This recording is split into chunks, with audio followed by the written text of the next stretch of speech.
Good morning, beautiful.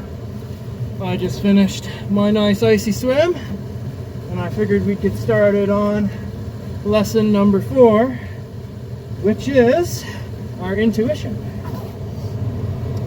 So you're going to notice that I'm staggering the lessons, which is starting with our mind, perceptive, going to our heart, feelings, going back to our mind, now we're coming back to our feelings. And our mind would love for us to believe that it is our intuition. However, it is not. This is another one we're going to find right here in our heart.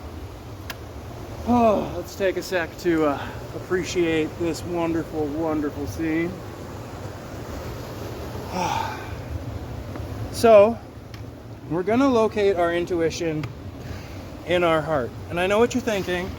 Fluid Druid, that sounds an awful lot like the heart's compass. But here's the thing.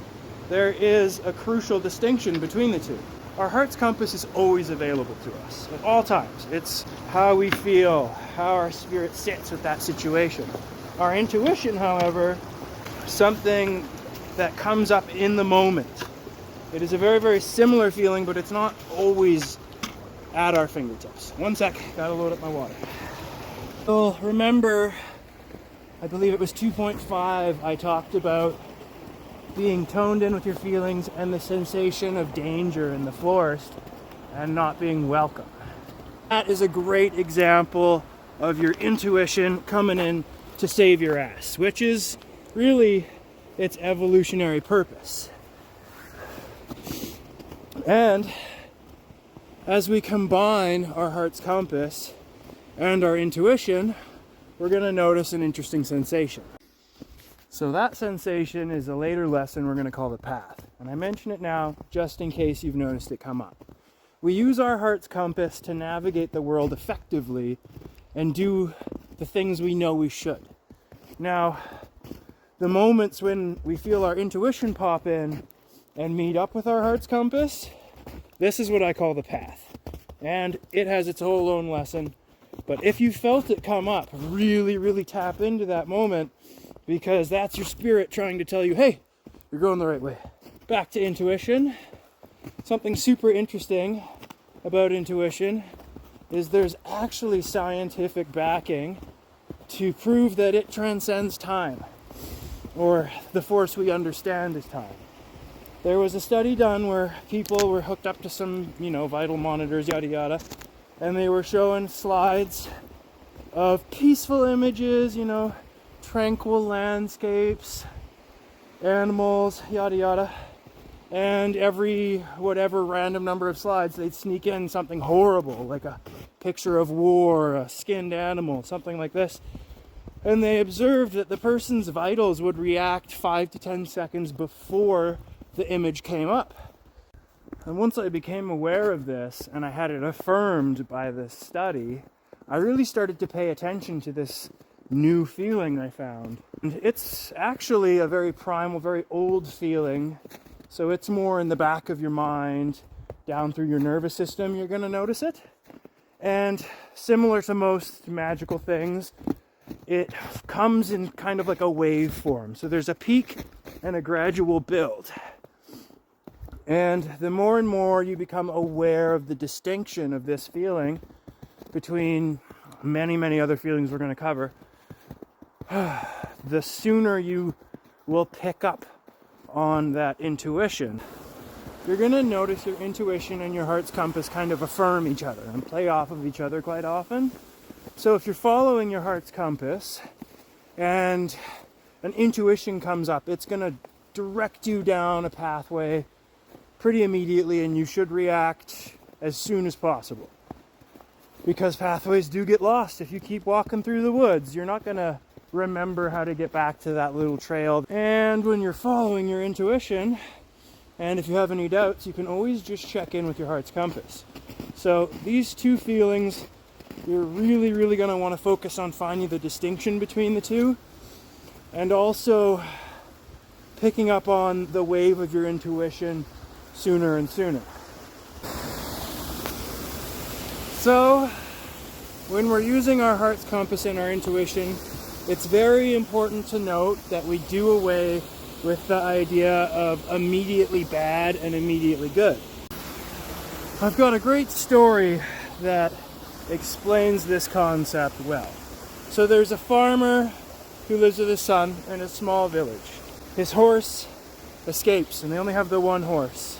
And the whole village comes by and they say, "Oh, what horrible luck that is." And he says, "Well, we don't know yet. Good or bad. We'll see." And then the next day the horse brings back 2 other horses. And the whole village comes over and they say, "Wow, what amazing luck you have." And he says, "Well, that's yet to be seen, good or bad." His son, the next day, is out training one of the new horses. Falls off the horse, breaks his back, and the whole village comes by his house. And they say, "Oh, what horrible news that is." And he says, "Well, that's yet to be seen, good or bad." And then the next day, an officer from the military comes by and he says, "All able-bodied men are going to the military." And the whole village came by and say, "Oh, what terrific news that is." And the old man says, "Well, that's yet to be seen, good or bad." So the idea of the story is, we don't really know what is good and what is bad until we're on the other side of the hill. And if we keep that in mind when we're following our intuition and our heart's compass, because sometimes it just seems stupid. You're like, why the fuck would I want to get in that icy water? That looks horrible. But if you listen, there are secret wonderful powers that it will lead you to that are beyond your mind's comprehension. And remember, we're not our mind. It wants us to be, but we're not. We are spirit. We're all this vast vibrating energy around us. And though it makes no sense, it leads us into a little magical secret. And those would be the grandfather elements, I call them. You can also call them the prime elements. And 2 of these are hot and cold. So, similar to the idea of the good, bad, yet to be seen, I've noticed cold, though uncomfortable, is the rewarding of the 2 spirits. He says, if you're willing to be with me, I will make you strong. Whereas I've noticed heat, though comforting, to weaken you considerably. Just think about those 2 things for a second, how weird that is. But the more you think about it, the more truth you're going to see. So, quick review.